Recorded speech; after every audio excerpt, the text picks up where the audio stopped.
So for my book review, I did Reading Like a Historian, Teaching Literacy in Middle School and High School Classrooms by Sam Weinberg, Daisy Martin, and Chauncey Montesano.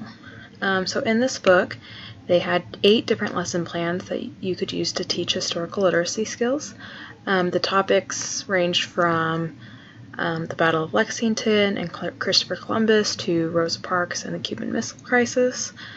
And they taught a wide variety of historical literacy skills that historians use, such as sourcing, contextualization, using multiple sources and documents, determining if a document was representative of like the entire people or just one certain gender or class. It also had various resources for each lesson plans, such as the documents that you would need to use during the lesson plan.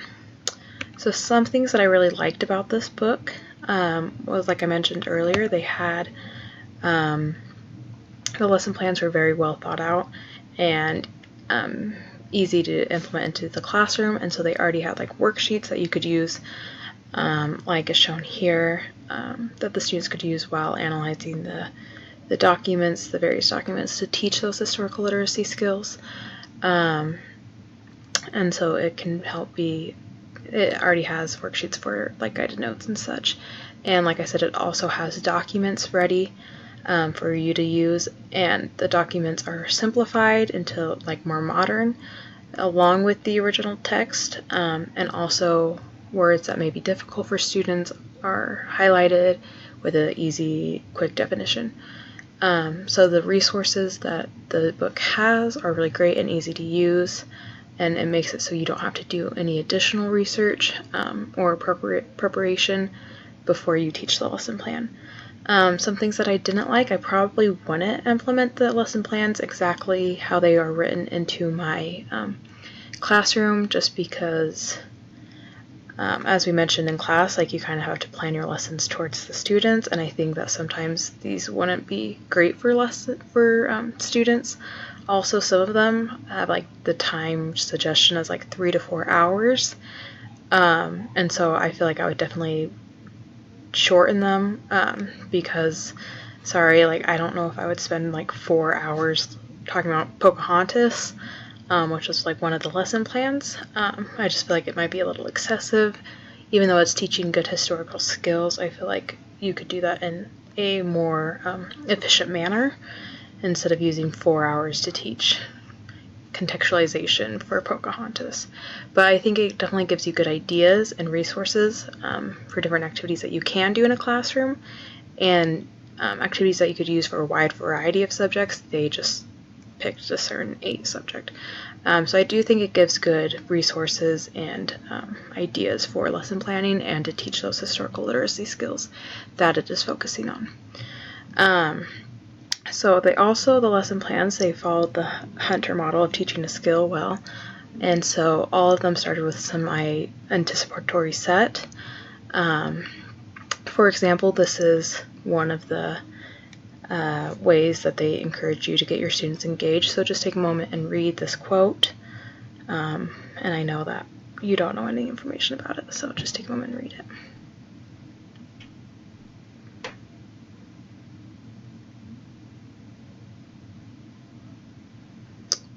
Okay, so if you read it, it kind of seems like it's from, it's kind of racist, maybe from a white supremacist, definitely something older, and so they encourage you to use this quote to get students engaged and think about like, ooh, like, what is this quote actually saying? Who do you think said it was? The context, and then show that it was from Abraham Lincoln in one of his debates against Stephen Douglas during his senatorial election race. And so then, as soon as you're like, oh, this Abraham Lincoln, he's the great emancipator, like, how could he say such a racist comment, saying, like, I'm in favor of the race which I belong, having the superior position. So it kind of, like, invokes this background knowledge and, like, engages the students in something that they feel like they probably know a decent amount. They probably all know who Abraham Lincoln is and the Emancipation Proclamation, but they may not know this other side, and so then the purpose of the lesson is to engage in documents to determine in a debate form if Lincoln was a racist or not, if the Emancipation Proclamation overrides comments like this, or if this is just taken out of context, and so it doesn't really show accurately how Lincoln felt towards African Americans and slavery. So I think the lessons follow the Hunter model really well, as I said, in having you engage the students and then, do some modeling and instruction and then let them do guided practice and individual practice with the various documents that it gives you. So, like I said, the Lincoln lesson plan is really into a kind of a debate format. So, like, depending on time, you could use like a SPAR gift or the British debate, and having your students pick a side, like, was Lincoln racist versus was he not racist, and you can really engage students that way. Some other examples is that they talk about the Battle of Lexington and before the American Revolution, and so there's these two photographs, and one kind of shows this one, the colonists kind of fighting against the British and taking a stand, and this one, the colonists are running away from the British. So then it's kind of invoking what is the more accurate portrayal of the Battle of Lexington. What did the colonists do? Did they run away? Did they stand up to the British? And so something that you could use, like the observation inference chart on these two photographs, and like determine, like, okay, what are they actually trying to say? And then it teaches that historical literacy skill of like determining, like trying to figure out what they're trying to say, the contextualization, the sourcing, since these were created at different time periods after the battle. And so then you can then go from your inferences and observations from these photographs and look at the other documents that they provided into descriptions of the event, and then determine what actually happened at the Battle of Lexington. Was it the first, colonists taking a stand, or were they running away from the British and the British kind of just slaughtered them as they ran away?